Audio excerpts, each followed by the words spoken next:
Slightly Foxed, or The Widow of Bayswater.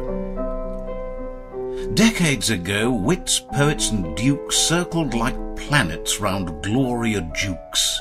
Blue-stocking, tuft-hunter, grande amoureuse, was ever a salon, brilliant as hers.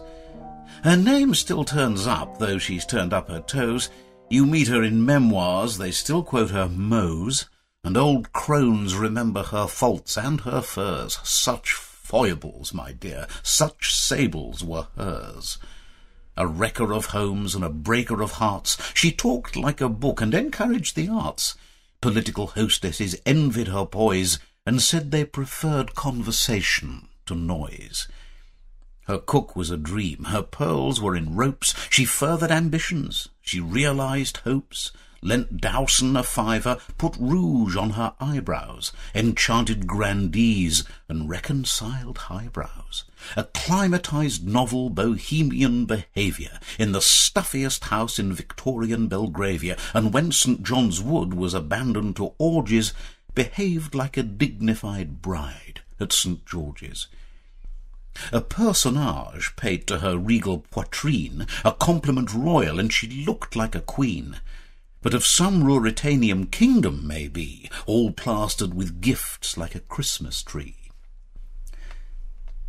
When her guests were awash with champagne and with gin, she was recklessly sober, as sharp as a pin. An abstemious man would reel at her look, and she rolled a bright eye, and praised his last book. She twitted George Moore, she flirted with Tree, gave dear Rider Haggard material for she, talked scansion with Bridges, and scandal with Wilde. To Drinkwater drank, and Krakenthorpe smiled. Brzeska and Brooke were among those she knew, and she lived long enough to meet Lawrences too, D.H. and T.E., she who'd known R.L.S., talked to Hardy of Kim, and to Kipling of Tess. Now she's been dead for more than 10 years. We look round in vain to discover her peers. The Gloria, it has often been said, is departed, and a new and inferior period has started.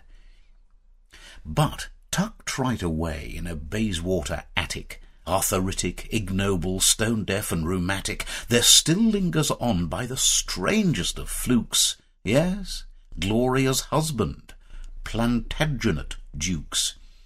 Ignored in her lifetime, he paid for her fun, and enjoyed all the fuss. When she died, he was done. He sold up the house and retired from the scene where nobody noticed that he'd ever been. His memoirs unwritten, though once he began 'em. He lives on 150 per annum, and once in the day totters out for a stroll to purchase 2 eggs, the Times, and a roll. Up to now he has paid for his pleasures and needs with books he had saved and that everyone reads, signed copies presented by authors to Gloria in the reigns of King Edward and good Queen Victoria. They brought in fair prices, but came to an end. Then Dukes was reduced to one book-loving friend, a girl of the streets with a smatter of culture and the genial ways of an African vulture. To this bird he offered the last of the lot, a volume of Flecker, beginning to rot. She opened it, stormed, "Gor blimey, you're potty! Do you think I can't see that the pages are spotty? Your Flecker is foxed, you old fool, and I'm through." Then out of the door in a tantrum she flew, leaving poor Jokes in the blackout in bed, with his past and the book and a bruise on his head.